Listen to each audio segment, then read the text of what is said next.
آپ نے وہ اصول وضع کیے کہ آج بھی یعنی یورپ کی یونیورسٹیوں کے اندر بھی عمر لا کے نام سے وہ اصول پڑھائے جاتے ہیں اور عدالت عمر رضی اللہ تعالی عنہ کے چرچے ہیں، اور اسی عدالت پر اللہ کی طرف سے تائید کے احکام اترتے رہے۔ آپ نے فرمایا تم سونا مانگتے ہو، اور سونا اپنے لیے نہیں، تم اللہ کے راستے میں خرچ کرنے کے لیے مانگتے ہو، پر میں تو ابو عبیدہ اور حذیفہ بن یمان جیسے سیاستدان مانگتا ہوں کہ ایسے بہت سے لوگ میرے پاس ہوں، میں زمین فتح کرتا جاؤں اور انہیں وہاں گورنر بناتا جاؤں کہ وہ وہاں پر نظام مصطفیٰ صلی اللہ علیہ وسلم یوں نافذ کریں جیسے ابو عبیدہ نے اپنے صوبے میں کیا، جیسے حضرت حذیفہ بن یمان نے کیا، اور انہوں نے دنیا میں عدل انصاف کی دھاک بٹھائی اور کرپشن سے اپنے آپ کو دور رکھا، ایک رتی کا کروڑواں حصہ بھی ان کے ذمے میں نہیں ہے۔ میں اس طرح کے دھلے ہوئے دنیاوی بصیرت بھی جن کو دین کے ساتھ میسر ہے، ایسے لوگ میں چاہتا ہوں جن کو میں عامل بناؤں، گورنر بناؤں اللہ کی اطاعت میں، اور ان کے ذریعے سے اسلام کا نظام عدل قائم ہو۔ امت مسلمہ کو سوچنا چاہیے کہ وہ جو لائن تھی جس میں عہد نبوی صلی اللہ علیہ وسلم ظاہری حیات میں قاری کی جگہ قاری ہے، حافظ کی جگہ حافظ ہے، مدرس کی جگہ مدرس ہے، مبلغ کی جگہ مبلغ ہے، صوفی کی جگہ صوفی ہے، سالک کی جگہ سالک ہے، حاجی کی جگہ حاجی ہے، لیکن حاکم کی جگہ کون ہے؟ خلیفہ راشد کی جگہ کون ہے؟ یہ ہے لمحہ فکریہ کہ خلیفہ راشد کی جگہ خالی ہوئی اور پھر اس پہ قبضہ ہوا، اور قبضہ اتنا سخت ہوا کہ ذہنوں سے بھی بات نکالی گئی، اور پھر اتنی نکالی گئی کہ قبضہ واپس لینے کی بات کو بری نگاہ سے دیکھا گیا کہ علماء یہ بات کرتے کیوں ہیں، اور سیاست کے لفظ کو بدنام کیا گیا جو تھا انبیاء علیہ السلام کا شعبہ۔ احساس مر گیا امت مسلمہ سے کہ ہماری سب سے بڑی سیٹ پر تو غیروں نے قبضہ کر لیا، یہ سیٹ ہی ختم ہو گئی ہے تو لوگ کہتے ہیں یہ شریفوں کا کام ہی نہیں، لوگ کہتے ہیں یہ تو ہے ہی ان کے لیے، اور وہ تو غنیمت سمجھتے ہیں لفظوں کو کہ ٹھیک ہے یہ ہمیں دیے رکھیں، اور اسی کے ذریعے امریکہ نیو ورلڈ آرڈر جو ہے چلا رہا ہے اور چلانا چاہتا ہے۔ تو حضرت عمر رضی اللہ تعالی عنہ کی سیٹ کے گم ہو جانے پر، قبضہ ہو جانے پر، اس سیٹ کے نہ رہنے پر صدیوں سے اس امت کے اندر یہ خستحالی آئی ہوئی ہے۔ اس سے بچنے کے لیے پھر امام عادل کی ضرورت ہے۔ آج امام عادل نہ ہونے کی وجہ سے یہ صورتحال ہے کہ کرونا جو ہے وہ بھی اسلام دشمن قوتوں کے زیر اثر ہے۔ اگر رمضان ہو تو کرونا آ جاتا ہے، ربیع الاول شریف ہو تو آ جاتا ہے، محرم ہو پٹا کٹی کا مسئلہ ہو تو چلا جاتا ہے۔ ارے پہلے تو یہ تھا کہ سندھ میں کرونا چھٹی پر ہے، پنجاب میں ڈیوٹی پر ہے، اب تو اتنے اس کے کمپیوٹرائزڈ نظام تیز ہو گئے ہیں، صرف تھوڑا سا فرق ہے، داتا صاحب جو ہے وہ کرونا اثر کر رہا ہے، گامیشہ چھٹی پر ہے۔ کاش کہ عمر فاروق رضی اللہ تعالی عنہ جیسا کوئی حاکم ہوتا تو نیل کو چٹھی لکھ کے سیدھا کرتا، آسمان کے سورج کی طرف گور کے دیکھتا تو سورج آنکھیں بند کر لیتا۔ کاش کہ وہ زمین کانپتی کو دیکھ کے کوڑا مارتا کہ اگر عدل نہیں کیا پھر تو کانپ لے، اگر عدل کیا ہے تو میں تجھے کانپنے نہیں دوں گا، تو زمین کا زلزلہ بند ہو جاتا۔ تو اس کرونے کی آفت کے مقابلے میں بھی عدالت سیدنا فاروق اعظم رضی اللہ تعالی عنہ کی تعلیمات کا معاشرے میں لانا ضروری ہے۔ رب اشرح لی صدری ویسر لی امری واحلل عقدۃ من لسانی یفقہوا قولی۔ رضیت باللہ ربا وبالاسلام دینا وبمحمد صلی اللہ علیہ وسلم نبیا ورسولا۔ اللہ اکبر، اللہ اکبر، اللہ اکبر، لبیک لبیک لبیک یا رسول اللہ صلی اللہ علیہ وسلم۔ الحمدللہ رب العالمین والصلاة والسلام علی حبیبہ الکریم سید الاولین والآخرین وعلی آلہ واصحابہ اجمعین اما بعد فاعوذ باللہ من الشیطان الرجیم بسم اللہ الرحمن الرحیم یا ایہا النبی حسبک اللہ ومن اتبعک من المؤمنین صدق اللہ العظیم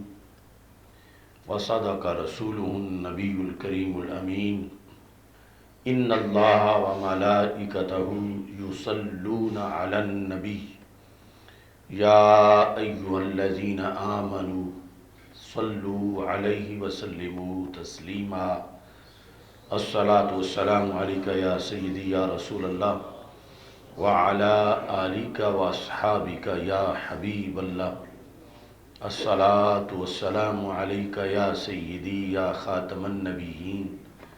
وعلی آلک واصحابک یا سیدی یا خاتم المعصومین مولا صلی وسلم دائما ابدا علی حبیبک خیر الخلق کلہم منزہ عن شریک فی محاسنہ فجوہر الحسن فیہ غیر منقاسم محمد تاج رسل اللہ قاطبۃ محمد صادق الاقوال والکلم محمد ذکرہ روح لانفسنا محمد شکرہ فرد علی الامم رب صلی وسلم دائما ابدا علی حبیبک خیر الخلق کلہم۔ اللہ تبارک و تعالی جل جلالہ وعم نوالہ واتم برہانہ وعظم شانہ وجل ذکرہ وعز اسمہ کی حمد و ثناء اور حضور سرور کائنات مفخر موجودات زینت بزم کائنات دستگیر جہاں غم گسار زماں سید سروراں حامی بے کساں قائد المرسلین خاتم النبیین احمد مجتبی جناب محمد مصطفیٰ صلی اللہ علیہ وآلہ واصحابہ وبارک وسلم کے دربار گوہر بار میں ہدیہ درود و سلام عرض کرنے کے بعد السلام علیکم ورحمۃ اللہ وبرکاتہ۔ رب ذوالجلال کے فضل اور توفیق سے نئے ہجری سال کا آغاز ہو چکا ہے اور آج اس سال جدید کا پہلا جمعہ ہے۔ امیر المومنین خلیفہ دوم سیدنا فاروق اعظم رضی اللہ تعالی عنہ کی شہادت کے سلسلہ میں آج ہم عدالت سیدنا عمر فاروق رضی اللہ تعالی عنہ سیمینار کا انعقاد کر رہے ہیں۔ میری دعا ہے خالق کائنات جل جلالہ آپ کے درجات کو مزید بلند فرمائے اور رسول اکرم نور مجسم شفیع معظم صلی اللہ علیہ وسلم کے قرب میں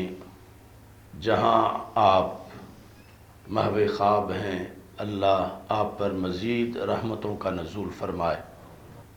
محرم الحرام یکم سے لے کر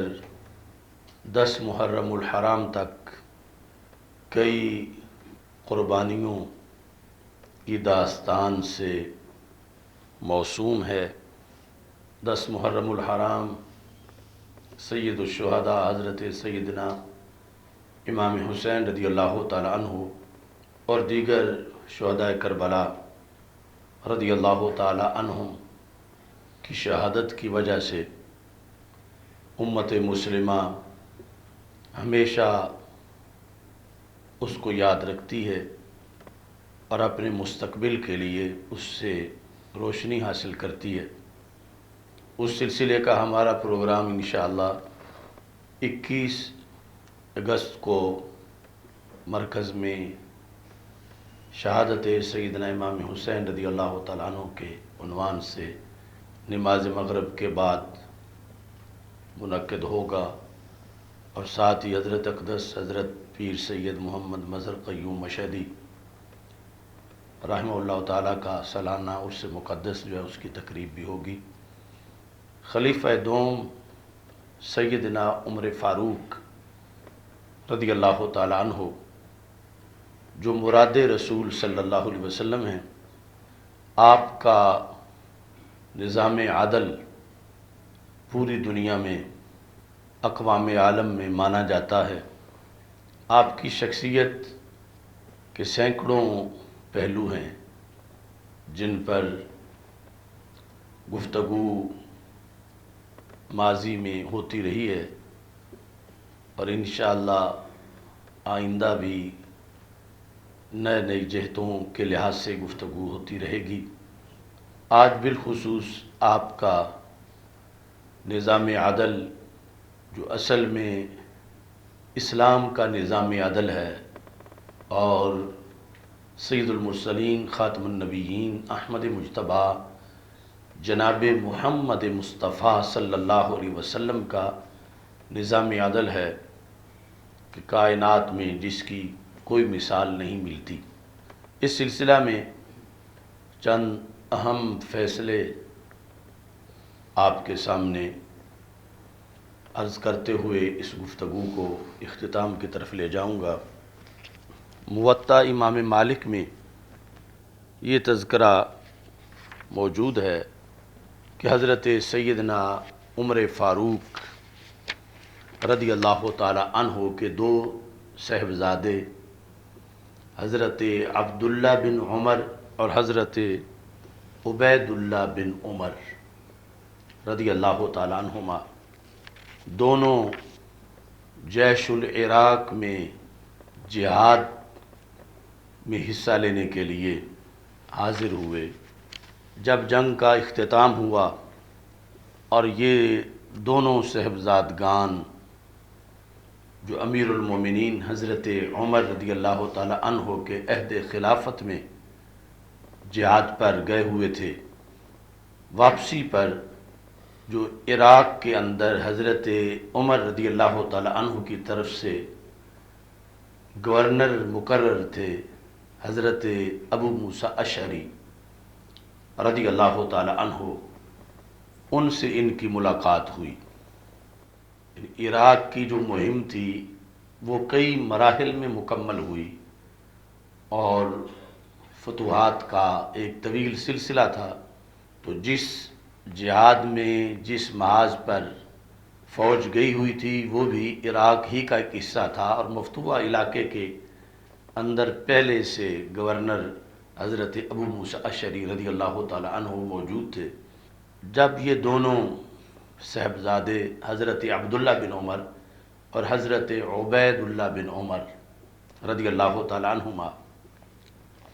حضرت ابو موسیٰ اشعری سے ملے، انہیں بڑی خوشی ہوئی کہ مدینہ منورہ سے امیر المومنین کے دو لخت جگر میرے پاس آئے ہیں۔ انہوں نے ان دونوں کو خوش آمدید کہا، اور ساتھ ہی یہ لفظ بولے جس طرح آج ہم کہتے ہیں کہ اگر میں آپ کی کوئی خدمت کر سکتا ہوں تو آپ حکم دے میں وہ خدمت کروں۔ تو حضرت ابو موسیٰ اشعری رضی اللہ تعالی عنہ نے کہا لو اقدر لکما علی امر، اگر میں قدرت رکھتا ہوں، استطاعت رکھوں کسی ایسے کام پر انفعکما بہ، کہ جس سے میں تمہیں فائدہ دے سکوں، لفعلت، تو میں تیار ہوں جو مجھ سے ہو سکتا ہے آپ کی خدمت اور آپ کے لیے فائدہ مند کام آپ مجھے حکم دیں، میں آپ کی خدمت کے لیے تیار ہوں۔ تو یہ دو صاحبزادگان تو خاموش رہے، ان کے ذہن میں خود ہی ایک کام آ گیا۔ ثم قال بلا، پھر کہا کیوں نہیں، ہا ہنا مال من مال اللہ، کہ میرے پاس بیت المال کا کچھ مال اکٹھا ہوا ہے جو میں نے مدینہ منورہ بھیجنا ہے، تو ارید ان ابعث به الی امیر المومنین، تو مستقل مجھے کوئی بندہ بھیجنا پڑے گا،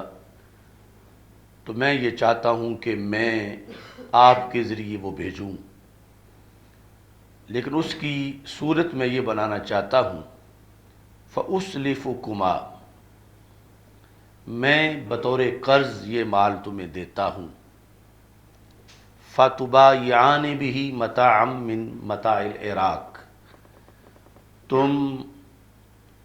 ان پیسوں سے عراق سے کچھ سامان تجارت خرید لو، ثُمَّ تَبِيعَانِهِ فِي الْمَدِينَةِ، اور مدینہ منورہ میں جا کر اسے فروخت کرو، وَتُوفِرَانِ رَأْسَ الْمَالِ إِلَى أَمِيرِ الْمُؤْمِنِينَ، تو جو رأس المال ہے،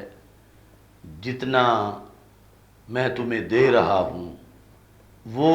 سارے کا سارا تم جا کے امیر المومنین کو جمع کرا دو، یعنی یہ سودا بیچنے کے بعد، وَيَكُونُ لَكُمَا رِبْحُهُ، اور جو پرافٹ ہو وہ تم دونوں بھائی آپس میں تقسیم کر لینا۔ تو یہ میرے ذہن میں ایک طریقہ آیا ہے کہ جس کے ذریعے میں تمہیں فائدہ دے سکتا ہوں، اور اس میں بیت المال کا بھی کوئی خسارہ نہیں ہوگا کہ رأس المال تو ہر حال میں تمہیں دینا ہے، کہ امیر المومنین کو تم رأس المال دے دو گے جتنا میں اصل زر تمہیں دے رہا ہوں، اور جو پرافٹ ہوگا وہ تم اپنے درمیان تقسیم کر لینا۔ فقالا وددنا، تو دونوں صاحبزادوں نے کہا کہ ٹھیک ہے، ہمیں بھی یہ بات پسند ہے کہ آپ نے ویسے بھی تو وہ پیسے پہنچانے ہیں بیت المال میں امیر المومنین کے پاس، تو ہم آپ سے وصول کر لیتے ہیں اور اس کا کوئی سامان خریدتے ہیں، سامان جا کر بیچیں گے، اصل پیسے امیر المومنین کو دے دیں گے، اور جو اس سے منافع حاصل ہوگا وہ ہم تقسیم کر لیں گے۔ حضرت ابو موسیٰ اشعری رضی اللہ تعالی عنہ نے ساتھ خط لکھا، فَكَتَبَ إِلَىٰ عُمَرَ أَن يَأْخُذَ مِنْهُمَ الْمَالَ، کہ جب یہ دونوں صاحبزادے پہنچے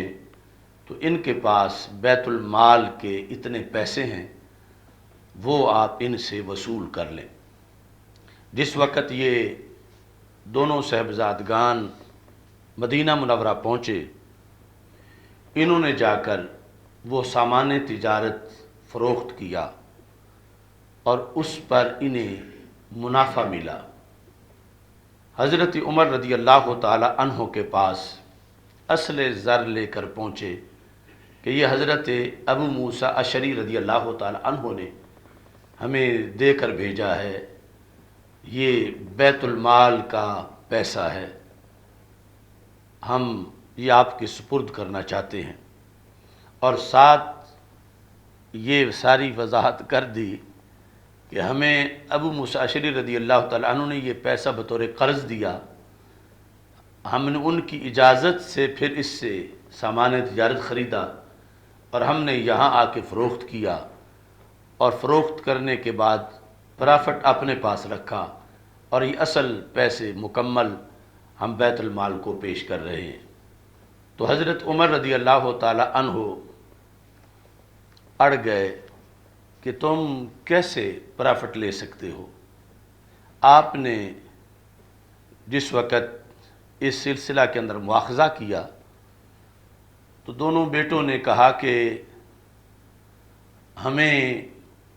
بطور قرض دیا تھا عراق کے گورنر نے، اور ہم پورے کا پورا قرض جو لیا تھا وہ آپ کے پاس جمع کروا رہے ہیں، اور یہ ہماری اپنی محنت ہے کہ جس کے نتیجے میں جو پرافٹ ملا ہے وہ ہم نے اپنے پاس رکھا۔ تو حضرت عمر رضی اللہ تعالی عنہ نے کہا اکل الجیش قد اسلف کما اسلفکما،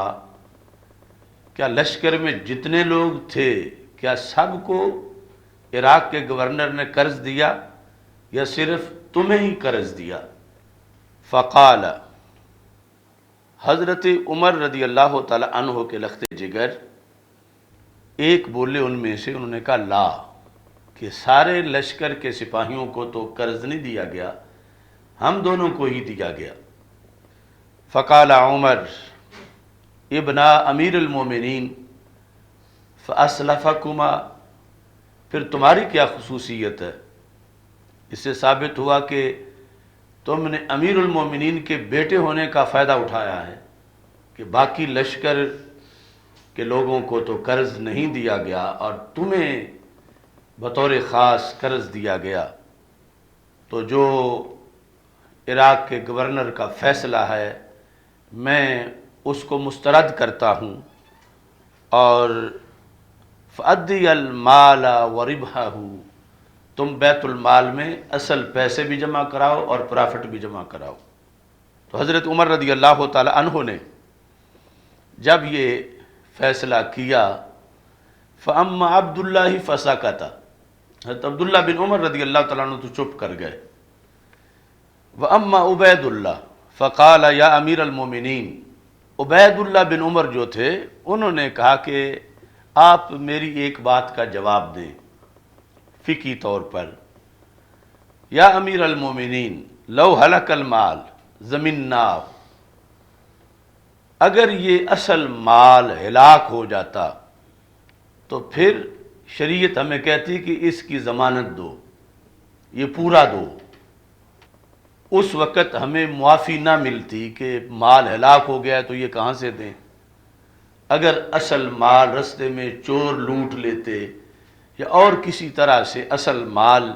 ہلاک ہو جاتا، زمین نہ ہو، تو پھر شریعت کی روشنی میں ہم نے اس کی ضمانت دینی تھی۔ اور اب جس وقت ہم نے اسی کو تجارت میں استعمال کیا ہے تو پھر منافع ہمارا بنتا ہے، چونکہ اصل مال کی ہلاکت کی صورت میں بھی ہم نے تاوان ادا کرنا تھا، اور اب اس کو ہم نے استعمال کیا اور اصل مال بھی دے رہے ہیں مکمل، تو اس بنیاد پر جو اس پر پرافٹ ہے وہ ہمارا حق بنتا ہے۔ حضرت عمر رضی اللہ تعالی عنہ سے جس وقت حضرت عبید اللہ بن عمر رضی اللہ تعالی عنہ ادب کے دائرے میں فقہی دلائل کی روشنی میں گفتگو کر رہے تھے، آپ نے پھر بھی فرما ادیاہ، تم دونوں منافع جو ہے وہ جمع کراؤ بیت المال کے اندر۔ حضرت عبداللہ پھر بھی خاموش تھے، لیکن عبید اللہ جو ہیں وہ پھر آگے گفتگو کر رہے تھے کہ یہ ہمارا حق ہے اور ہم کوئی اسلام کے بیت المال میں ناجائز پیسے نہیں لے رہے، ہم نے تجارت کی ہے اور ہم اس کے ذمہ دار تھے، اگر ہمیں خسارہ ہوتا تو پھر بھی ہم نے تو پورے ہی دینے تھے، تو اب اگر منافع ہوا ہے تو منافع ہمیں ملنا چاہیے۔ فقال رجل من جلساء عمر، تو یہ باپ بیٹا جب آپس میں گفتگو کر رہے تھے تو ایک شخص دربار حضرت عمر رضی اللہ تعالی عنہ میں، یعنی ایک صحابی بیٹھے ہوئے تھے، انہوں نے درمیان میں مداخلت کی۔ من جلساء عمر، حضرت عمر رضی اللہ تعالی عنہ کے جو مصاحب تھے ان میں سے ایک نے یہ کہا، یا امیر المومنین لو جعلتہ قرازا، امیر المومنین میری ایک تجویز ہے فقہی طور پر، میں اس مسئلے کا حل پیش کرتا ہوں۔ آپ اپنی جگہ ڈٹے ہوئے ہیں اور صاحبزادہ صاحب اپنی جگہ فقہی دلائل پیش کر رہے ہیں، اور اسلام کا تقاضا ہے کہ کسی پر بھی زیادتی نہ ہو، بیت المال کا مال بھی کہیں نہ جائے، اور جس کی محنت ہے ان کے لحاظ سے بھی کسی طرح کا کوئی تجاوز نہ ہو۔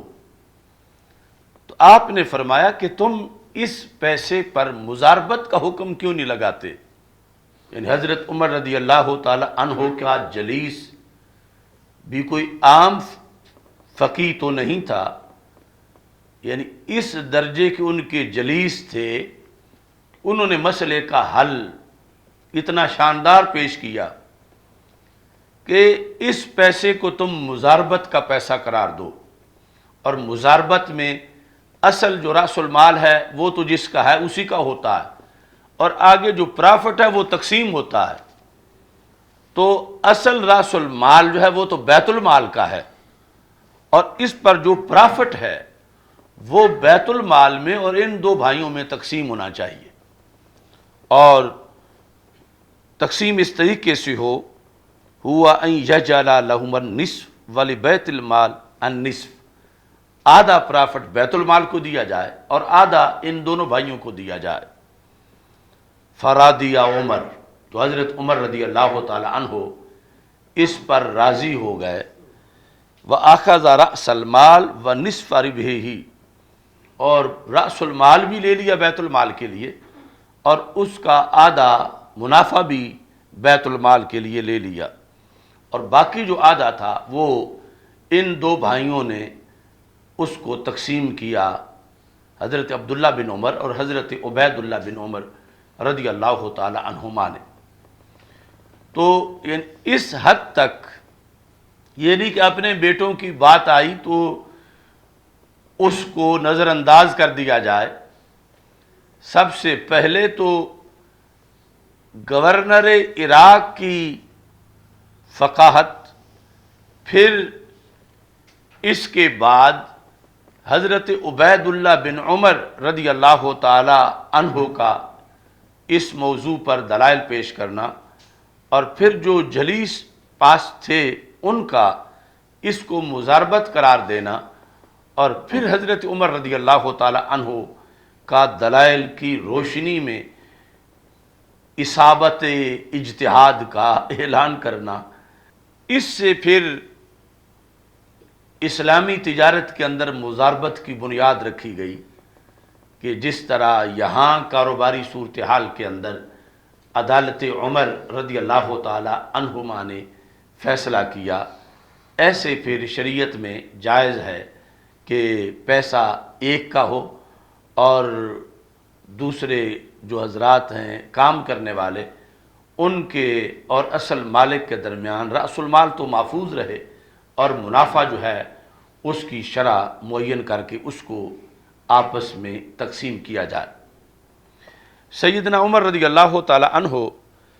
کے انہی فیصلوں کے لحاظ سے ایک اہم فیصلہ وہ بھی ہے کہ جب ایک شخص نے حضرت علی المرتضیٰ رضی اللہ تعالی عنہ کے خلاف شکایت کی حضرت سیدنا عمر رضی اللہ تعالی عنہ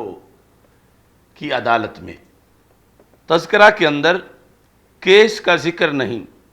کہ کیا معاملہ تھا، شکایت کس لحاظ سے کی، لیکن جس وقت فریقین پہنچے عدالت عمر رضی اللہ تعالی عنہما میں، فلما جلس عمر لینظر فی الدعوی، فریقین عدالت میں موجود تھے اور حضرت عمر رضی اللہ تعالی عنہ نے جو مدعی تھا اس کے دعویٰ میں غور کرنے کے لیے آپ اپنی مسند پہ بیٹھے، تو حضرت عمر رضی اللہ تعالی عنہ نے حضرت علی رضی اللہ تعالی عنہ سے کہا، ساوِ خصمک یا ابا الحسن، یعنی شریعت میں جو جسٹس یا قاضی ہے اس کے لیے ضروری ہے کہ فریقین میں سے ایک کی طرف دیکھ کے مسکرائے تو دوسرے کی طرف بھی دیکھ کے مسکرائے، ورنہ شریعت کہتی ہے کہ اس نے ناانصافی کی، ایک سے غصے سے بولے تو دوسرے سے بھی ویسے ہی بولے، ورنہ اس کو انصاف کے خلاف کہا جائے گا۔ ایک کو جیسے دربار میں کھڑا کیا جائے ویسے دوسرے کو بھی کھڑا کیا جائے۔ تو رسول پاک صلی اللہ علیہ وسلم کے اصول کے مطابق حضرت عمر رضی اللہ تعالی عنہ نے عدالت میں جو حاضر ہونے کا انداز تھا وہ جو شکایت لگانے والا تھا اس کا انداز اور تھا، اور حضرت سیدنا علی المرتضیٰ رضی اللہ تعالی عنہ کا انداز اور تھا، یعنی عدالت میں دونوں کھڑے ہوئے ایک جیسے نہیں لگ رہے تھے، یعنی حضرت علی رضی اللہ تعالی عنہ کا انداز اس سے فائق تھا شکایت کرنے والا یعنی مدعی کے لحاظ سے۔ تو حضرت عمر رضی اللہ تعالی عنہ کو مجبوراً یہ کہنا پڑا، ساوی خصمہ کا یا ابا الحسن، اے ابو الحسن، یہ کنیت ہے حضرت مولا علی رضی اللہ تعالیٰ عنہ کی، اے ابو الحسن آپ اپنے مخالف فریق کے مساوی کھڑے ہوں۔ ساوی خصمہ کا یعنی جو عربی زبان میں خصم کا معنی ہے، جس طرح کے مناظرہ کی اصطلاح میں یعنی جو مد مقابل ہے دوسرا فریق، کہ آپ اس کے مساوی کھڑے ہوں۔ فتغیر وجہ علی، تو حضرت مولا علی رضی اللہ تعالی عنہ کے چہرے کا رنگ بدل گیا۔ وقضى عمر فی الدعویٰ، یعنی چہرے کا رنگ بدلا لیکن فرق باقی نہ رہا، کھڑے ہونے میں دونوں مساوی کھڑے تھے۔ وقضى عمر فی الدعویٰ، تو حضرت عمر رضی اللہ تعالی عنہ نے کیس کا فیصلہ کیا۔ فیصلہ کے بعد جو بظاہر لگ رہا تھا کہ یہ جو چہرے کا رنگ بدلا ہے یہ اس بات کی وجہ سے بدلا ہے کہ آپ کو برابر کیوں دوسرے کے کھڑا کیا گیا، تو حضرت عمر رضی اللہ تعالی عنہ نے حضرت علی رضی اللہ تعالیٰ عنہ سے کہا، اغضبت یا ابا الحسن لانی سویت بینک و بین خصمک، کہ اے مولا علی رضی اللہ تعالی عنہ کا کیا آپ غصے میں آ گئے ہیں کہ میں نے آپ کے اور آپ کے مخالف کے درمیان مساوات کی ہے کہ آپ برابر کھڑے ہوں، کیا اس وجہ سے آپ غصے میں آ گئے ہیں؟ فقال علی رضی اللہ تعالی عنہ لأنک لم تسو بینی و بین خصمی یا امیر المومنین، ہاں غصہ مجھے آیا ہے لیکن غصہ مجھے اس لیے آیا ہے کہ آپ نے میرے اور میرے مخالف کے درمیان مساوات نہیں کی، مساوات برابری نہ کرنے کی وجہ سے مجھے غصہ آیا۔ حضرت عمر رضی اللہ تعالی عنہ نے کہا کہ آپ کو غصہ اس لیے آیا ہے کہ میں نے تمہارے درمیان برابری کی ہے، کہ جیسے مخالف کھڑا تھا میں نے کہا بھی ویسے ہی یہاں کھڑے ہوں۔ آپ نے جواب میں کہا کہ مجھے غصہ آیا ہے مگر اس لیے آیا ہے کہ آپ نے میری رعایت کی ہے، آپ کو چاہیے تھا کہ آپ میری رعایت نہ کرتے، چونکہ یہ عدالت ہے اور عدالت میں فریقین جو بھی ہوں وہ فریقین ہیں، آپ نے جو میری رعایت کی ہے مجھے اس وجہ سے غصہ آیا۔ تو حضرت علی رضی اللہ تعالی عنہ نے پھر رعایت کی نشاندہی کی کہ کیسے آپ نے میری رعایت کی ہے۔ فرمانے لگے، اذ کرمتنی فنادیتنی یا ابا الحسن بکنیتی ولم تنادی خصمی بکنیتہ، عربی زبان میں عربی معاشرے میں کسی کو نام لے کے بلانا یہ تو عام ہے، لیکن کسی کو کنیت سے بلانا یہ اس کا مزید اعزاز ہے۔ تو مولا علی رضی اللہ تعالی عنہ نے کہا مجھے اس لیے غصہ ہے کہ آپ نے مجھے تو ابو الحسن کہہ کے بلایا اور میرے مخالف کو کنیت سے نہیں بلایا، اس کا آپ نے نام لے کے بلایا، جبکہ چاہیے یہ تھا یا تو میرا بھی نام ہی لیتے، اگر میری کنیت کا ذکر کیا ہے تو ان کی بھی کنیت کا ذکر کیا جاتا۔ جس وقت حضرت مولا علی رضی اللہ تعالی عنہ نے یہ کہا، فقبل عمر رأس علی، تو حضرت عمر کرسی انصاف سے اٹھے اور حضرت مولا علی رضی اللہ تعالی عنہ کا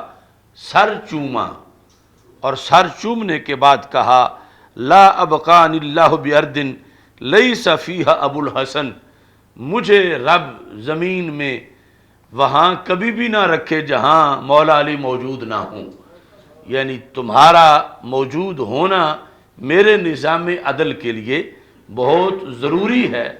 کہ آپ نے میری کتنی بہترین رہنمائی کی اور کس حد تک یعنی آپ عدل کے علمبردار ہیں۔ اب بات سننے میں جس وقت میں نے بیان کیا تو یقیناً عام جو صورتحال ہے اس میں تو یہی ہے کہ مولا علی رضی اللہ تعالیٰ عنہ کے چہرے کا رنگ بدل گیا، تو اس لیے بدلا ہوگا کہ ایک عام بندہ ہے اور میں داماد رسول صلی اللہ علیہ وسلم ہوں، ایک عام بندہ ہے، میں اولیاء کا شہنشاہ ہوں، ایک عام بندہ ہے، میں عشرہ مبشرہ میں سے، اور رسول پاک صلی اللہ علیہ وسلم نے جن کو اپنا بھائی کہا اور جن کو مولا المسلمین کہا، اتنی ان گنت میری عظمتیں ہیں، لیکن جس وقت حقائق کو دیکھا گیا تو اسلامی عدالت کے جو تقاضے ہیں کہ اگرچہ ایک وقت کا غوث اعظم ہے، دوسرا عام بندہ ہے، لیکن انصاف کے کٹہرے میں ان کو قاضی پر لازم ہے کہ برابر کھڑا کرے، اور پھر حضرت مولا علی رضی اللہ تعالی عنہ وہ جو نہ جانتے ہوئے کوئی عدم مساواتی کھڑے ہونے میں آپ نے اس کو محسوس کیا کہ مجھے تو بلاتے ہوئے میری کنیت ابو الحسن سے مجھے بلا رہے ہیں اور دوسرے کو کنیت سے نہیں بلا رہے، تو یہ بھی یعنی اہتمام ہونا چاہیے تھا کہ اسے بھی یا تو کنیت سے بلاتے اور یا مجھے بھی میرے اصل نام سے عدالت میں پکارا جاتا۔ سیدنا عمر رضی اللہ تعالی عنہ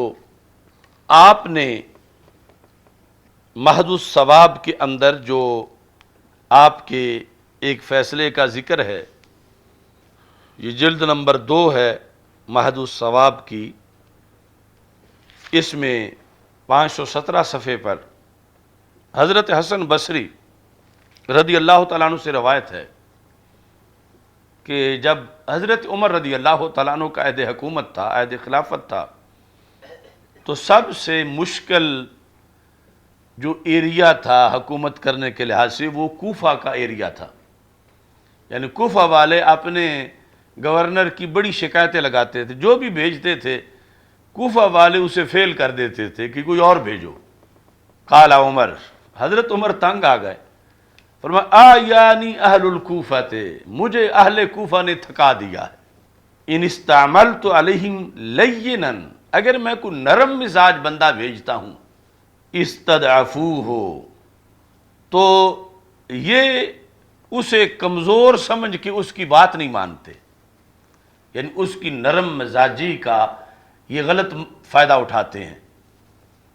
وَإِنِ اسْتَعْمَلْتُ عَلَيْهِمْ شَدِيدًا شَكَوْهُ، اور اگر میں کوئی سخت مزاج بندہ بھیجتا ہوں یہ شکایتیں لگانے شروع کر دیتے ہیں کہ جو آپ نے گورنر بنائے ہیں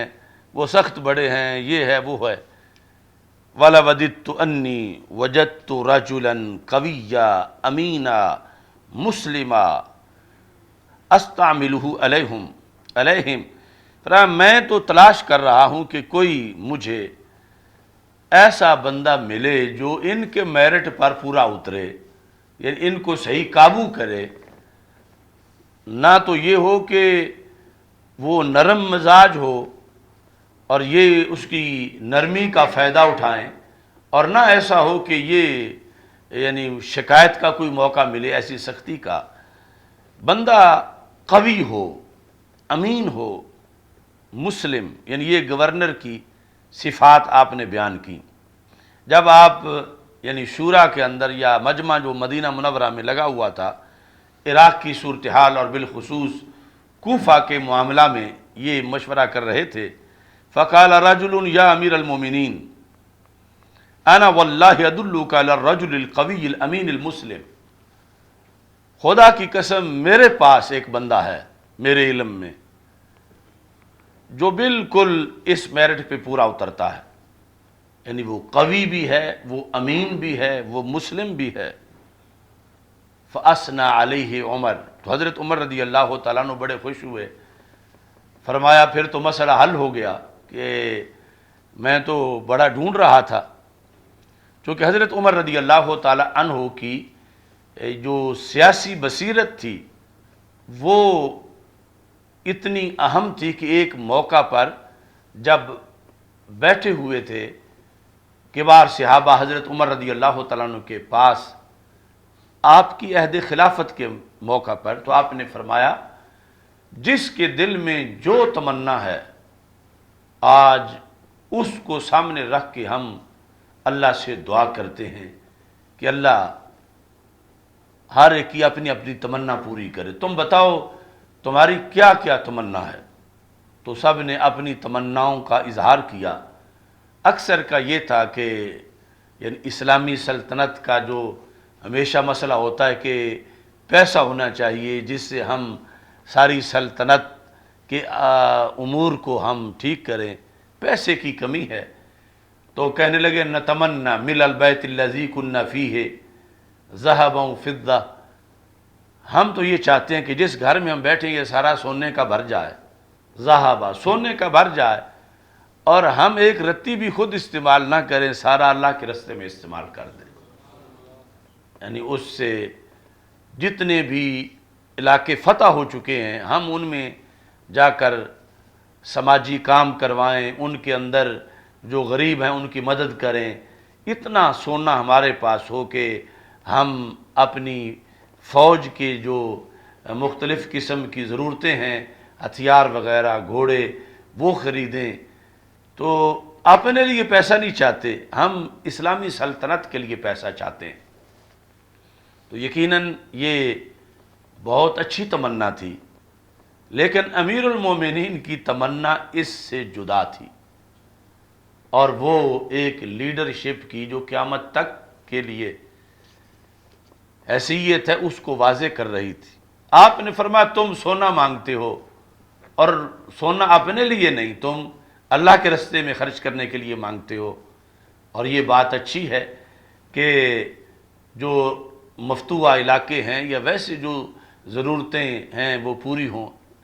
لیکن اتمنى رجالا مثل ابی عبیدہ و حذیفہ بن یمان، میں تو ابو عبیدہ اور حذیفہ بن یمان جیسے سیاستدان مانگتا ہوں، استعملہم فی طاعت اللہ، کہ ایسے بہت سے لوگ میرے پاس ہوں، میں زمین فتح کرتا جاؤں اور انہیں وہاں گورنر بناتا جاؤں کہ وہ وہاں پر نظام مصطفیٰ صلی اللہ علیہ وسلم یوں نافذ کریں جیسے ابو عبیدہ نے اپنے صوبے میں کیا، جیسے حضرت حذیفہ بن یمان نے کیا۔ یعنی یہ جو کبار صحابہ رضی اللہ تعالی عنہم جو رسول اکرم صلی اللہ علیہ وسلم کی صحبت میں تیار ہوئے، اور انہوں نے دنیا میں عدل انصاف کی دھاک بٹھائی اور کرپشن سے اپنے آپ کو دور رکھا، ایک رتی کا کروڑواں حصہ بھی ان کے ذمے میں نہیں ہے۔ میں اس طرح کے دھلے ہوئے دنیاوی بصیرت بھی جن کو دین کے ساتھ میسر ہے، ایسے لوگ میں چاہتا ہوں، اور یہ سونے سے زیادہ قیمتی ہیں کہ ایسے لوگ مجھے مل جائیں،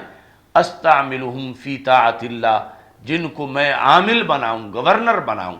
اللہ کی اطاعت میں، اور ان کے ذریعے سے اسلام کا نظام عدل قائم ہو۔ اسی بیس پر عراق کے لحاظ سے آپ جس وقت مشاورت کر رہے تھے اور کسی نے کہا میں بتاتا ہوں، بندہ ہے ہمارے پاس، تو آپ بڑے خوش ہوئے کہ میں نے جو شرائط بتائی ہیں اس کے مطابق جو ملتا ہے اب یہ بیان کریں گے، تو ہم اسے فوراً کوفہ بھیجتے ہیں۔ تو بیان کرنے والے نے کیا بیان کیا؟ قال من ہوا، حضرت عمر رضی اللہ تعالیٰ نے پوچھا کون ہیں جو میں نہیں جانتا تم جانتے ہو؟ قال عبداللہ بن عمر، اس نے کہا وہی آپ کے لخت جگر حضرت عبداللہ بن عمر رضی اللہ تعالیٰ عنہ، قوی بھی ہیں، امین بھی ہیں، یعنی علمی طور پر، روحانی طور پر پورا ان کا میرٹ بنتا ہے۔ قال عمر قاتلک اللہ، آپ نے فرمایا رب تجھے فنا کرے، تو نے میرے بیٹے کا ہی نام لینا تھا، یعنی میں اپنے خاندان کو مستثنا کر کے پوچھ رہا ہوں، جو کچھ تم بتا رہے ہو یہ ان میں ہے، لیکن عدالت عمر پر یہ داغ آئے گا کہ اپنے بیٹے کو گورنر بنایا، تو تمہیں یہ چاہیے تھا کہ تم یہ بات تو کم از کم ذہن میں رکھتے، یعنی میں اتنا خوش ہوا ہوں کہ بندہ مل گیا، اور آگے تم نے جن کا نام لیا ان کو تو بھیجا نہیں جا سکتا۔ تو حضرت عمر رضی اللہ تعالی عنہ نے یہ تجویز مسترد کی، اور پھر جس وقت آپ نے شورا بنائی آخری وقت میں، اس وقت بھی لوگوں نے کہا کہ چلو اپنے بیٹے کو نامزد نہیں کرتے تو کم از کم شورا میں تو ان کا نام رکھو۔ اصحاب ستہ شورا، 6 صحابہ رضی اللہ تعالی عنہم، کہ جن میں سے ایک کو امیر المومنین بنایا جانا تھا حضرت عمر رضی اللہ تعالی عنہ کے وصال کے بعد، اس میں بھی آپ نے حضرت عبداللہ بن عمر رضی اللہ تعالی عنہ کا نام شامل نہ کیا، نہ انہیں جانشین مقرر کیا، اور نہ انہیں شورا میں رکھا کہ جس میں سے ایک کو 6 نے بیٹھ کے پھر منتخب کرنا تھا۔ اس طرح حضرت عمر رضی اللہ تعالی عنہ کی جو پالیسیاں تھیں عدل و انصاف کے لحاظ سے، وہ نہایت ہی اہم پالیسیاں تھیں۔ مہد الثواب کی جلد نمبر 1 میں ایک اہم قضیے کا ذکر ہے، صفحہ نمبر 385 پر۔ ایک نوجوان مدینہ منورہ کا، حضرت عمر رضی اللہ تعالی عنہ اس سے بڑے متاثر تھے کہ نماز باجماعت پڑھتا ہے، بڑا پارسا ہے، یعنی وہ تو ویسے ہی تقوی و طہارت پارسائی کا زمانہ تھا۔ حضرت عمر رضی اللہ تعالی عنہ اپنے عہد خلافت میں اس سے بڑے متاثر تھے کہ یہ نوجوان ہے، یعنی تابعی اور بڑا پرہیزگار ہے۔ وَكَانَ عُمَرُ يَتَفَقَّدُهُ إِذَا غَابَ، اگر کبھی وہ نوجوان نہیں آتا تھا تو حضرت عمر رضی اللہ تعالی عنہ اس کی کمی محسوس کرتے تھے کہ وہ کدھر گیا ہے، آج وہ نوجوان نماز کے لیے نہیں آیا۔ فَأَشِقَتْهُ امْرَةٌ مِّنْ أَهْلِ الْمَدِينَةِ، اہل مدینہ میں سے ایک عورت کو اس نوجوان سے عشق ہوا جو کہ بڑا پرہیزگار پاک دامن نوجوان تھا۔ فَذَكَرَتْ ذَلِكَ بَعْضَ نِسَائِهَا، اس عورت نے دیگر عورتوں سے یہ کہا کہ اس نوجوان کو کس طرح قابو کیا جائے، تو ایک بوڑھی خاتون نے یہ کہا کہ میں اس کو قابو میں لاتی ہوں۔ فقالت انا احتال لک فی ادخالہ علیک، کہ تمہارے گھر تک اس کو لے آنا یہ میرا کام ہے۔ فقعدت لہ فی الطریق، تو جو راستہ تھا اس نوجوان کے گھر کا یا ڈیرے کا جو راستہ تھا، تو وہ بوڑھی خاتون رستے میں بیٹھ گئی۔ فلما مر بہا، اب چونکہ مدینہ منورہ میں آبادی کے اندر دوسرے طبقات بھی موجود تھے، یعنی منافقین کے، تو اس طرح کی یعنی صورتحال تھی ان عورتوں کی۔ تو یہ رستے میں بوڑھی عورت بیٹھی، اور جب وہ نوجوان گزرا تو اس نے کہا لی شاۃ لا استطیع ان احلبھا، کہ میرے گھر میں ایک بکری ہے اور بکری کا دودھ نکالنے والا کوئی نہیں، نہ میں خود نکال سکتی ہوں۔ فلو دخلت فحلبتھا لی، تو میں گزارش کرتی ہوں آپ سے کہ آپ وقت نکالیں اور میرے گھر چلیں اور مجھے جا کر بکری کا دودھ نکال کے دیں۔ ظاہر ہے کہ کسی صحابیہ یا تابعیہ کا تو ایسا کردار نہیں ہو سکتا، یہ منافقین کی عورتوں میں سے کوئی یہ دونوں عورتیں تھیں۔ وَكَانُوا أَرْغَبَ شَيْءٍ فِي الْخَيْرِ، اور صحابہ کا مزاج یہ تھا کہ نیکی کے اندر بڑی رغبت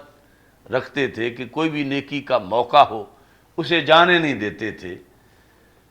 اور وہ دیکھ رہے تھے کہ یہ بوڑھی عورت ہے اور بڑے اس کے مسائل ہیں، تو میں دودھ نکال کے پھر چلا جاؤں گا۔ فدخل، وہ نوجوان حضرت عمر رضی اللہ تعالیٰ عنہ جن کو ہمیشہ نگاہ میں رکھتے تھے،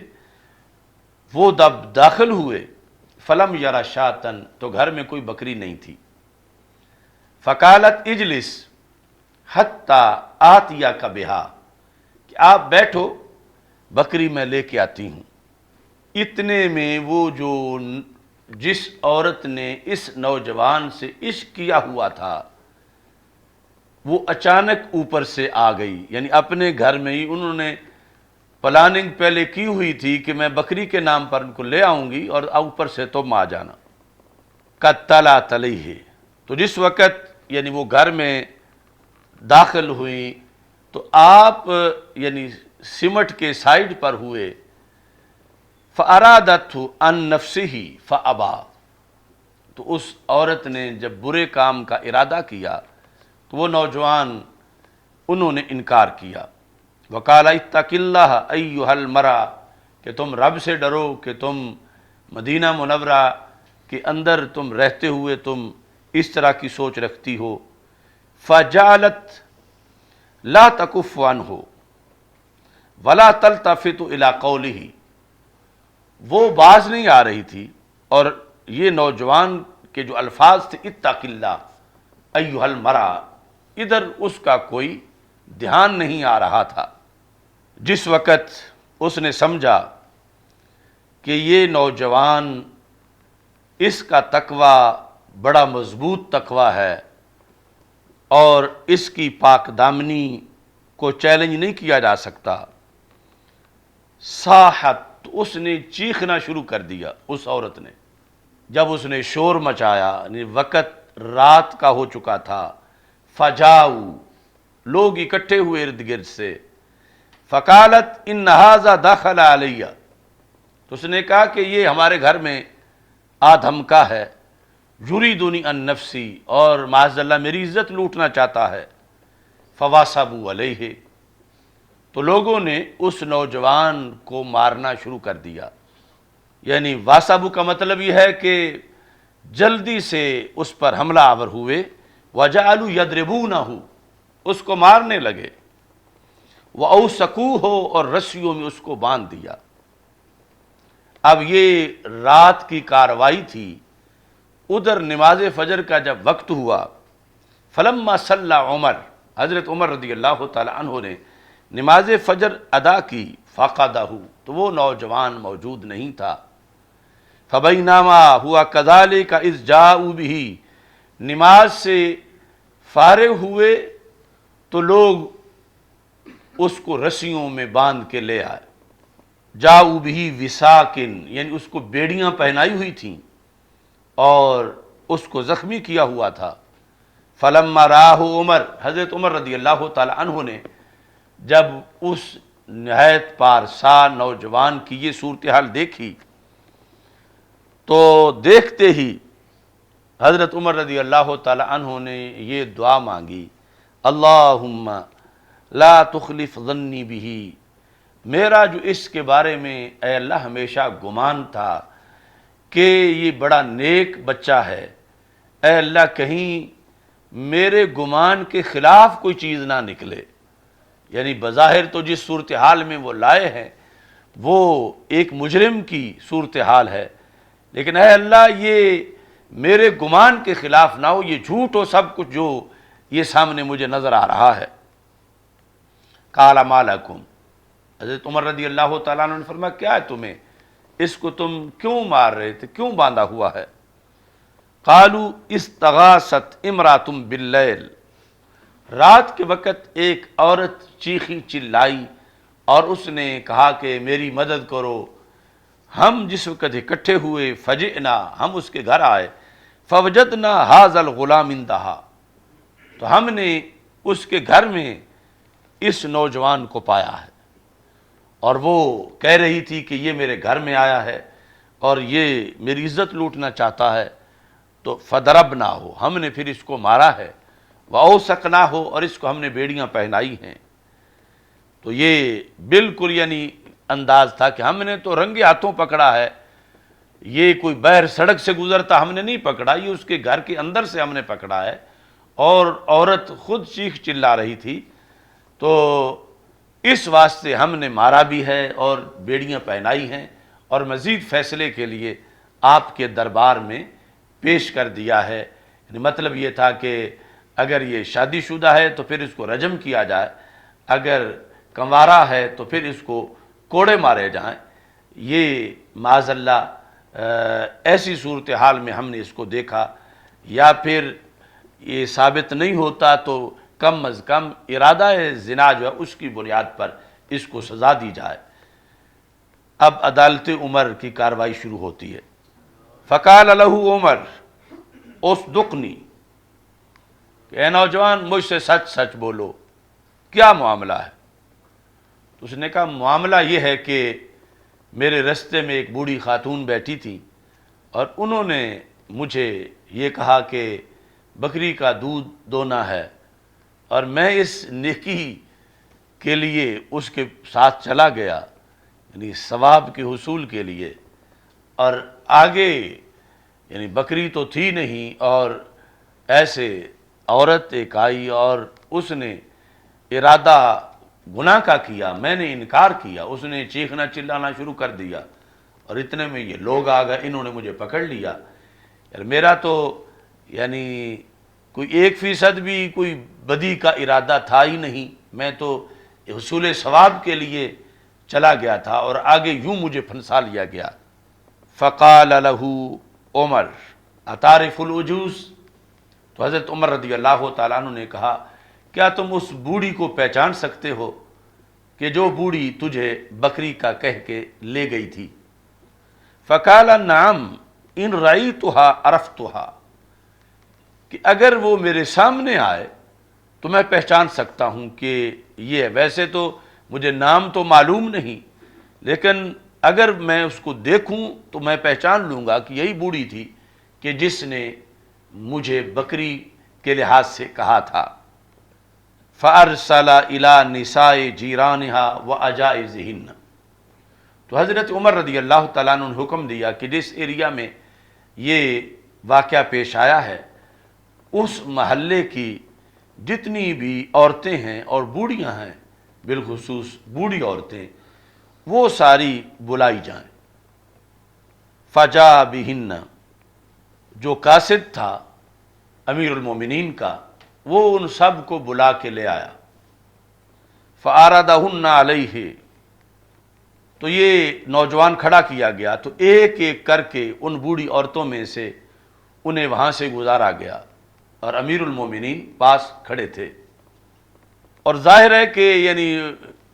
وہ جس نے یہ کیا تھا وہ سہمی ہوئی تھی اور سب سے پیچھے پیچھے ہو رہی تھی۔ فعرضہن علیہ، جو گزرتی تو وہ نوجوان سے پوچھتے تو وہ کہتا نہیں یہ تو نہیں ہے۔ حتی مرت بہ العجوز، یہاں تک کہ بالآخر وہ بوڑھی عورت بھی گزری۔ فقال ھذہ یا امیر المومنین، تو اس نوجوان نے کہا امیر المومنین یہ عورت ہے، اس نے مجھے کہا تھا کہ ساتھ چلو اور ساتھ چل کے بکری کا دودھ نکالو۔ فرفع علیہ الدرہ، حضرت عمر رضی اللہ تعالیٰ عنہ نے کوڑا اٹھایا، یہ کوڑا اس عورت کے اوپر لہرا کے جو مارنے کے لیے جس انداز میں ہوتا ہے، فرمایا اصدقینی، سچ بولو، کیا تم نے اس نوجوان کو کہا تھا کہ بکری کا دودھ نکالنا ہے اور تم اس کو لے گئی تھی، اور آگے اس طرح تم نے وہاں ایک عورت کو بلایا اور اس نے شور مچایا اور سارا مسئلہ بنا۔ فقصت علیہ القصۃ، تو عورت ڈر گئی اور اس نے سارا قصہ بتا دیا۔ یعنی حضرت عمر رضی اللہ تعالی عنہ کے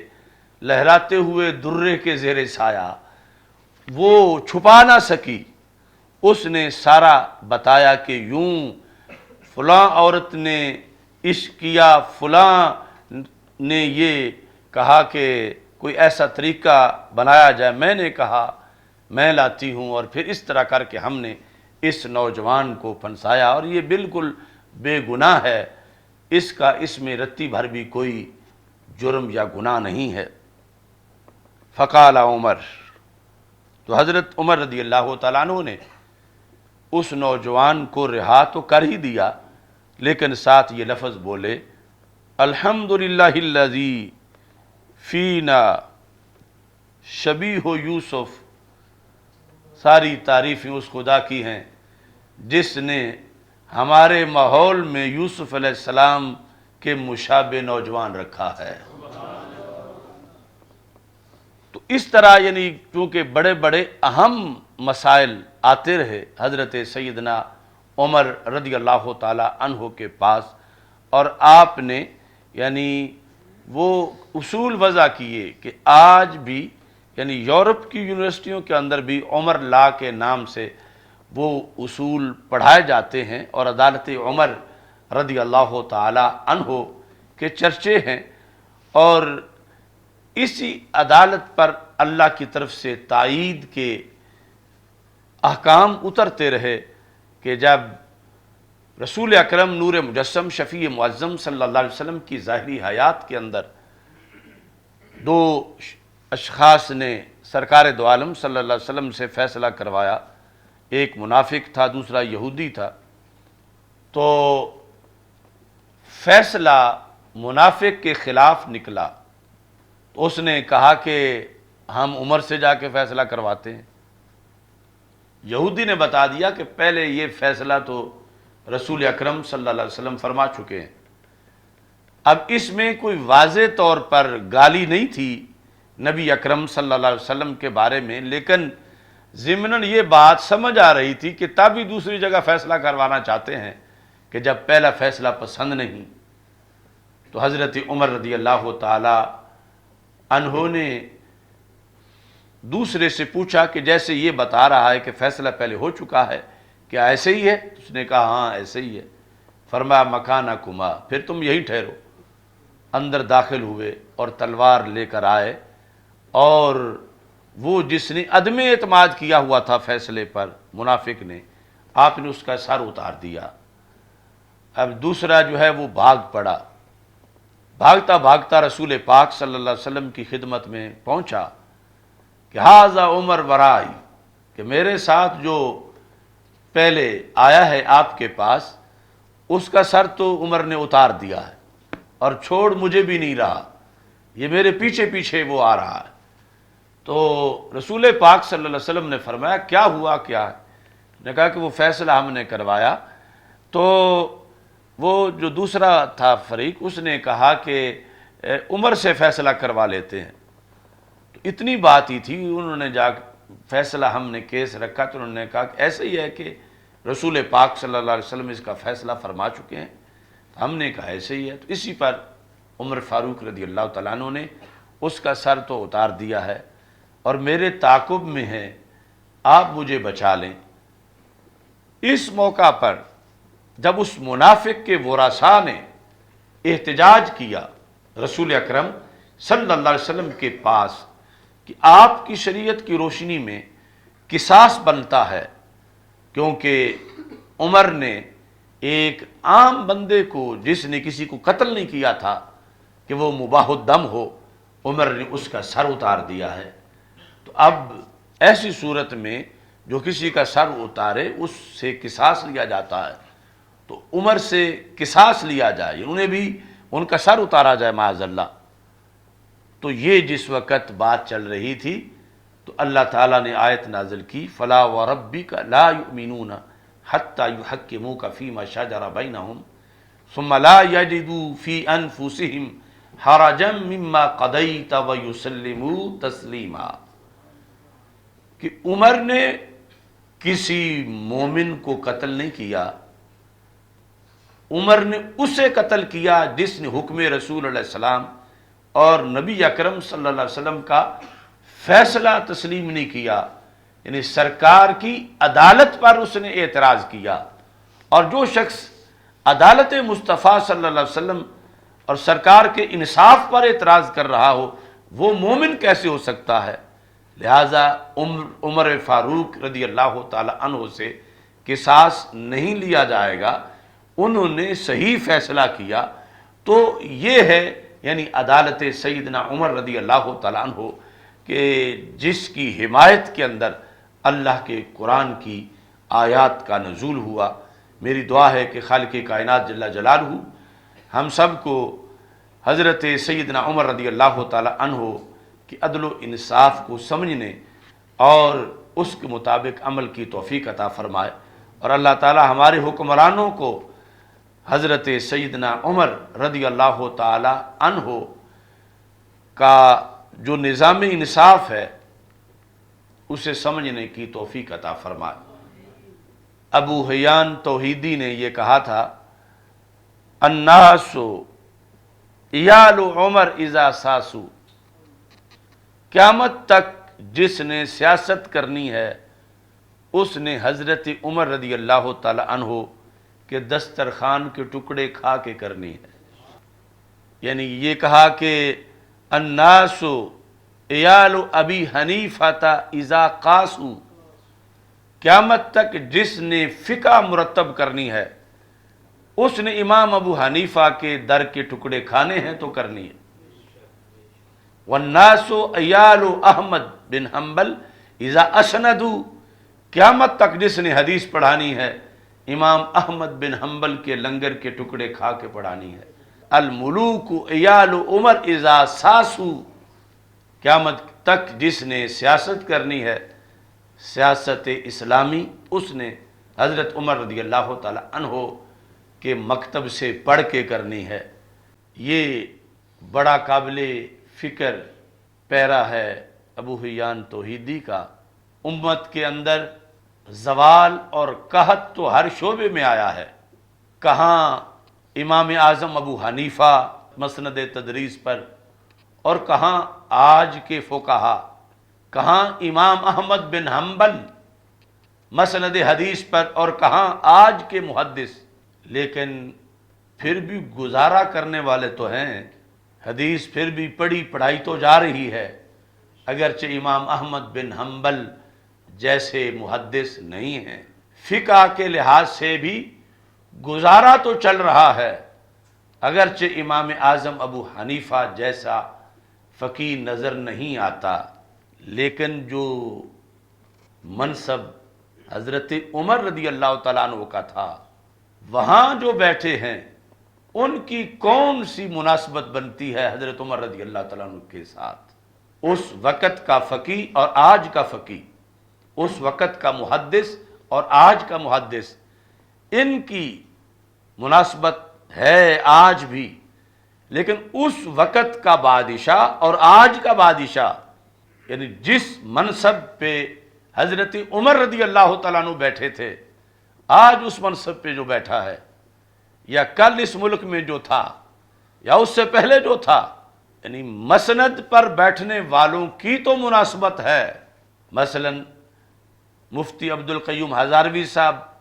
بیٹھے فقہ کی مسند پر، حافظ الحدیث رحمۃ اللہ علیہ بیٹھے حدیث کی مسند پر، تو ان کی تو مناسبت بنتی ہے امام اعظم ابو حنیفہ اور امام احمد بن حنبل سے، مگر نواز شریف، زرداری اور عمران خان جیسے لوگوں کی کون سی مناسبت ہے حضرت فاروق اعظم رضی اللہ تعالیٰ عنہ کے ساتھ؟ مناسبت ہونا تو درکنار، مناسبت ہونے کی تڑپ بھی مر چکی ہے۔ یعنی کہ کوئی کہے کہ دیکھو کتنا ظلم ہو رہا ہے کہ جس مسند پہ حضرت عمر بیٹھا کرتے تھے آج اس پہ قبضہ کس کا ہے؟ یعنی اس قبضے کو قبضہ کہنا بھی آج مشکل ہو گیا ہے، اور کوئی اس قبضے کو قبضہ کہنا اس کو بھی دنیا داری کہہ رہے ہیں، اور اس سے بھی برات کا اعلان کر رہے ہیں کہ نہیں وہ ٹھیک ہے، وہ اپنا کریں ہم اپنا کریں۔ تو اسلام کے اندر اولہن نقدا الحکم وآخرہن الصلاۃ، رسول پاک صلی اللہ علیہ وسلم نے فرمایا تھا کہ سب سے پہلے اسلام دشمن قوتیں میرے نظام حکومت پر قبضہ کریں گی اور نظام حکومت کو ختم کریں گی، نماز کا خاتمہ بعد میں ہوگا، سب سے آخر میں حملہ نماز پر ہوگا۔ یہ مستدرک للحاکم میں حدیث مصطفیٰ صلی اللہ علیہ وسلم موجود ہے، اور ہم نے 14 صدیاں بعد یہی دیکھا کہ سب سے پہلے اسلام کا نظام حکومت غیروں نے قبضے میں لیا، یا ڈائریکٹ بیٹھے یا پھر اس جگہ نواز شریف، زرداری اور عمران خان جیسے بٹھائے۔ یہ خطرہ تھا رسول اکرم صلی اللہ علیہ وسلم کو، اور فرمایا کہ نماز کو پہلے کو نہیں چھیڑے گا، نماز کو سب سے آخر میں۔ جس طرح پھر جہاں پہلے کافی قبضہ ہوا تو پھر برما میں نمازوں پر بھی پابندی لگی۔ اس بنیاد پر حضرت عمر رضی اللہ تعالی عنہ کے یوم شہادت کے موقع پر امت مسلمہ کو سوچنا چاہیے کہ وہ جو لائن تھی جس میں عہد نبوی صلی اللہ علیہ وسلم ظاہری حیات میں قاری کی جگہ قاری ہے، حافظ کی جگہ حافظ ہے، مدرس کی جگہ مدرس ہے، مبلغ کی جگہ مبلغ ہے، صوفی کی جگہ صوفی ہے، سالک کی جگہ سالک ہے، حاجی کی جگہ حاجی ہے، لیکن حاکم کی جگہ کون ہے؟ خلیفہ راشد کی جگہ کون ہے؟ یہ ہے لمحہ فکریہ کہ خلیفہ راشد کی جگہ خالی ہوئی اور پھر اس پہ قبضہ ہوا، اور قبضہ اتنا سخت ہوا کہ ذہنوں سے بھی بات نکالی گئی، اور پھر اتنی نکالی گئی کہ قبضہ واپس لینے کی بات کو بری نگاہ سے دیکھا گیا کہ علماء یہ بات کرتے کیوں ہیں، حکومت کی بات کرتے کیوں ہیں، یہ سیاست ہے، اور سیاست کے لفظ کو بدنام کیا گیا جو تھا انبیاء علیہ السلام کا شعبہ، اور پھر خلافت راشدہ کی شکل میں رہا۔ تو اس طرح یعنی اتنا دور چلا گیا امت کا کارواں اصل منزل سے کہ قبضہ واپس لینے کی تڑپ اگر ہو تو پھر اتنا نقصان نہیں ہوتا۔ وائے ناکامی متاع کارواں جاتا رہا، کارواں کے دل سے احساس زیاں جاتا رہا۔ یعنی یہ احساس مر گیا امت مسلمہ سے کہ ہماری سب سے بڑی سیٹ پر تو غیروں نے قبضہ کر لیا۔ ہر سیٹ لازم ہے، محدث کی جگہ محدث، فقیہ کی جگہ فقیہ، حافظ کی جگہ حافظ، عالم کی جگہ عالم، صوفی کی جگہ صوفی، نمازی کی جگہ نمازی، اور اللہ کے فضل سے امت میں یہ ساری سیٹیں بھری ہوئی ہیں۔ مگر حاکم اسلامی کی جگہ حاکم اسلامی، خلیفہ راشد کی جگہ آج کوئی انہی خطوط پر خلافت کرے، یہ سیٹ ہی ختم ہو گئی ہے کہ لوگ کہتے ہیں یہ شریفوں کا کام ہی نہیں، لوگ کہتے ہیں یہ تو ہے ہی ان کے لیے، اور وہ تو غنیمت سمجھتے ہیں لفظوں کو کہ ٹھیک ہے یہ ہمیں دیے رکھیں، اور اسی کے ذریعے امریکہ نیو ورلڈ آرڈر جو ہے وہ اپنا چلا رہا ہے اور چلانا چاہتا ہے۔ تو حضرت عمر رضی اللہ تعالی عنہ کی سیٹ کے گم ہو جانے پر، قبضہ ہو جانے پر، اس سیٹ کے نہ رہنے پر صدیوں سے اس امت کے اندر یہ خستہ حالی آئی ہوئی ہے۔ اس سے بچنے کے لیے پھر امام عادل کی ضرورت ہے جو اسی لائن پر چلے جس لائن پہ پہلے حضرت عمر رضی اللہ تعالیٰ عنہ اور دیگر خلفائے راشدین موجود تھے۔ آج امام عادل نہ ہونے کی وجہ سے یہ صورتحال ہے کہ کرونا جو ہے اس کی پالیسی وہ بھی اسلام دشمن قوتوں کے زیر اثر ہے۔ لگتا ہے کہ کرونا اور شیطان کا آپس میں بہت سخت اتحاد ہے۔ اگر رمضان ہو تو کرونا آ جاتا ہے، ربیع الاول شریف ہو تو آ جاتا ہے، محرم ہو پٹا کٹی کا مسئلہ ہو تو چلا جاتا ہے، حج ہو تو حرمین شریفین خالی ہیں، مگر اسی سعودی عرب میں سینمے بھرے ہوئے ہیں، یعنی سینمے کھچا کھچ بھرے ہیں۔ ادھر کرونا چھٹی پہ ہے، حج اور عمرے پر کرونا کے اثرات ہیں۔ ارے پہلے تو یہ تھا کہ کبھی سندھ میں کرونا چھٹی پر ہے، پنجاب میں ڈیوٹی پر ہے، اب تو اتنے اس کے کمپیوٹرائزڈ نظام تیز ہو گئے ہیں۔ صرف تھوڑا سا فرق ہے، داتا صاحب جو ہے وہ کرونا اثر کر رہا ہے، گامیشہ چھٹی پر ہے، یعنی بالکل تھوڑے تھوڑے فاصلے پر وہ اپنا طریقہ کار جو ہے وہ بدل رہا۔ سنی تحفظ پاکستان ریلی بھی نکالنا چاہیں تو کرونا روکتا ہے، اور دوسری طرف صحابہ کو تبرے بولنے والے وہ کرنا چاہیں تو کرونا ان کو فیسیلیٹیٹ کرتا ہے کہ ٹھیک ہے تم اچھی طرح کرو۔ یہ کرونا بھی ایک عجیب آفت ہے مسلمانوں کے لیے، جہاں بھی مسلمانوں کو دبانا ہو کرونا کے نام سے معاذ اللہ دبایا جا رہا ہے۔ کاش کہ عمر فاروق رضی اللہ تعالی عنہ جیسا کوئی حاکم ہوتا تو نیل کو چٹھی لکھ کے سیدھا کرتا، آسمان کے سورج کی طرف گور کے دیکھتا تو سورج آنکھیں بند کر لیتا۔ کاش کہ وہ زمین کانپتی کو دیکھ کے کوڑا مارتا کہ اگر عدل نہیں کیا پھر تو کانپ لے، اگر عدل کیا ہے تو میں تجھے کانپنے نہیں دوں گا، تو زمین کا زلزلہ بند ہو جاتا۔ تو اس کرونے کی آفت کے مقابلے میں بھی عدالت سیدنا فاروق اعظم رضی اللہ تعالی عنہم کی تعلیمات کا معاشرے میں لانا ضروری ہے۔ اللہ تعالی ہم سب کا حامی و ناصر ہو۔ وآخر دعوایا ان الحمد للہ رب العالمین۔